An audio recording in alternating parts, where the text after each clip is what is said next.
What's going on, everybody? Welcome back to the B-Dubs Movie Hub. Happy Halloween.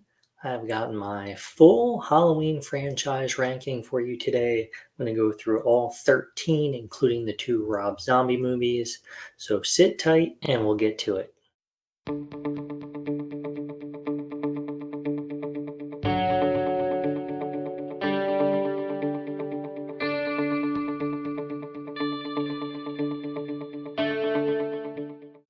So I spent the last few weeks catching up on all of the Halloween movies. The only one I had not seen up until then was Halloween 2, directed by Rob Zombie. So I finally watched that one. I had previously seen all the other ones, but it was really fun to kind of go back and just, watch them over again and kind of figure out how I would put them in, worst to first type of situation. Let's get started. So we're going to start off with number 13. One, there has to be one in last place. And for me, that's Rob Zombie's Halloween 2. I just didn't really like the movie that much. There's aspects of it that I just really did not care for. I think to me, it ruined the character of Laurie Strode and Loomis altogether. Kind of just even going back to the original films, like I just felt like it ruined the two characters. I didn't care for the whole white horse aspect of it. I don't think these really ever needed to be made, but didn't really care for it, so it's in 13th place on my list. All right, coming in at number 12 is Rob Zombie's first Halloween film. I really don't think this ever needed to be remade. I'll give it to the cast. Brad Dourif, Scout Taylor Compton, Daniel Harris were all really good in this. I really don't think it ever needed to be made. Tyler Mane was good, but again, just not a movie that needed to happen. So it's 12th on my list. Okay, so we're going to get into the original franchise now with the other 11 films. I'm not sure if there's really going to be any hot takes in here. I know people are putting these rankings out right now. I haven't watched anybody else's because I just didn't want to skew my own rankings on this. I am going to go back and watch everybody else's just to kind of see, how mine stacks up to theirs as far as the order which we put these in. Number 11, I went with Halloween Resurrection. After watching it, it wasn't as bad as I remembered, but it's also not good. It was kind of made for the internet age with the whole, webcam series. I feel like Busta Rhymes was an interesting choice.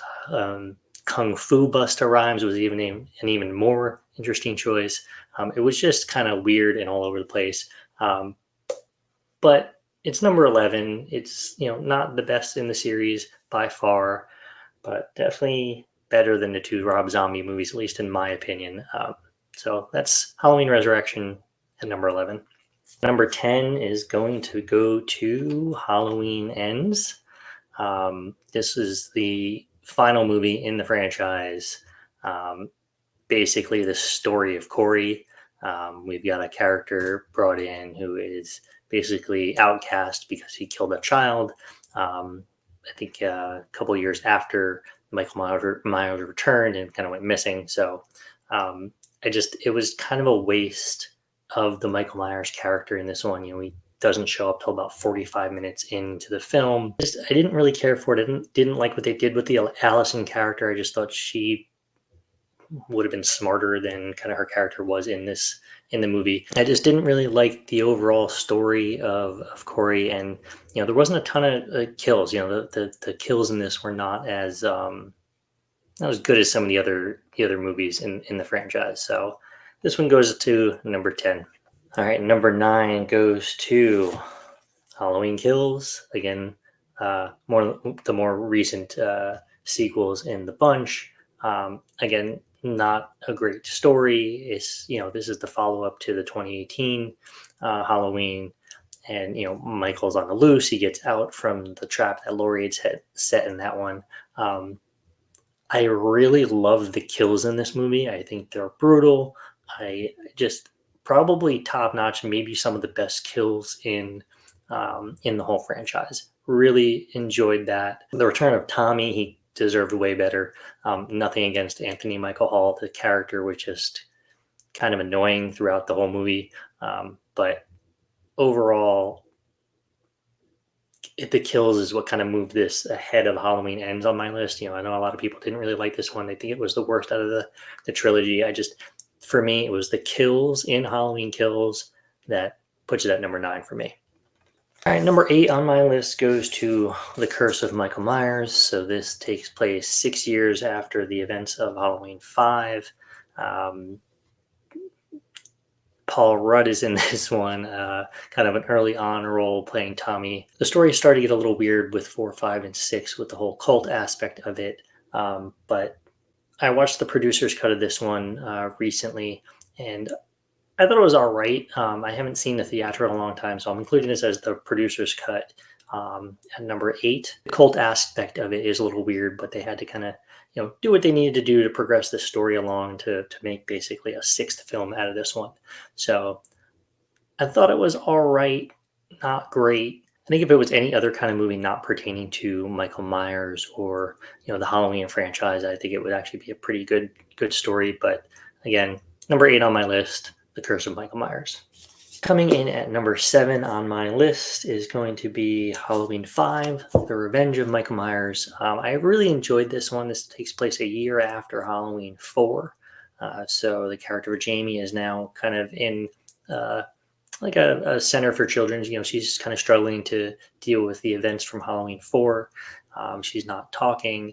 What I didn't really understand about this one is why Tina, the character of Tina, was the focal point. It really should have been Rachel.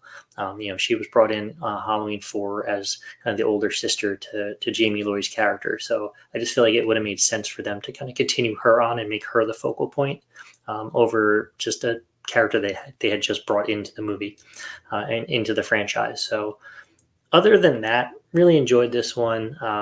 You get Donald Pleasance back as Loomis.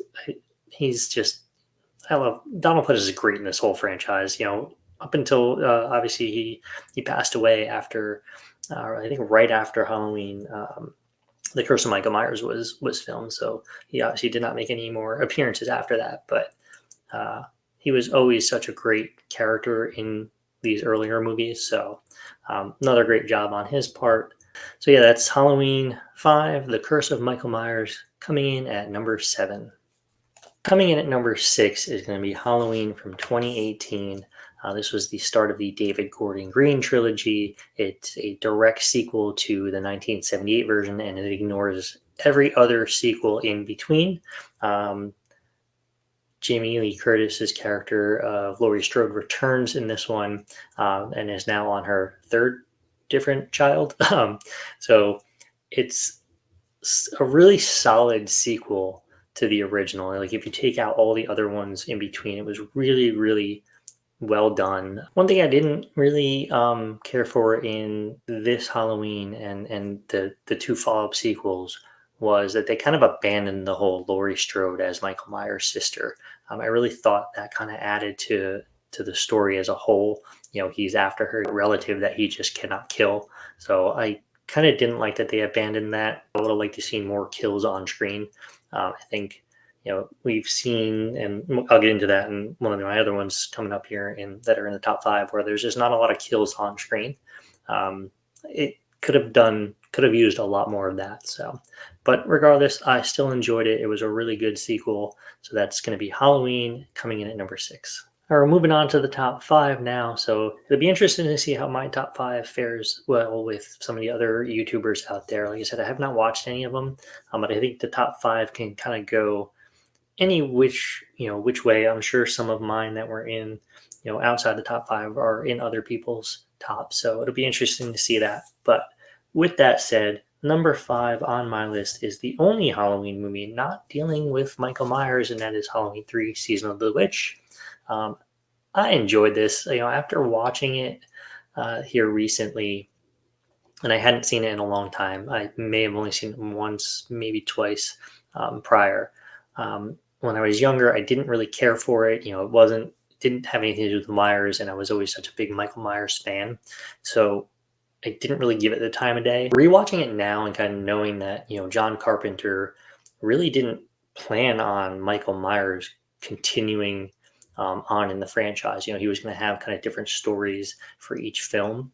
I think after this one, he just ended up selling the rights, and they brought back Myers into the fold in Halloween 4. But overall, this was kind of a fun story, a little horror sci-fi. You got a doctor that is investigating the death of a toy salesman after these mysterious masks are kind of linked to this really catchy commercial. Tom Adkins in this one kind of taking over that Loomis role. He plays Dr. Chalice. He's the one investigating the murder. So interesting, interesting story. Definitely a little different than the Michael Myers storyline. But it's number 5 on my list is Halloween 3: Season of the Witch. Number 4 on the list is going to be Halloween 4: The Return of Michael Myers. So this one now this introduces Danielle Harris as Jamie Lloyd, the young daughter of Laurie Strode, Jamie Lee Curtis's character. I think it's not really stated if the Laurie Strode character is dead at this point, or if she just had given her up. But and maybe I'm misremembering that. I know I watched this one like a couple weeks ago, but I really liked it. It was definitely a really good sequel in the franchise. Danielle Harris is fantastic. This is kind of her first role as an actress, so really good job on her part.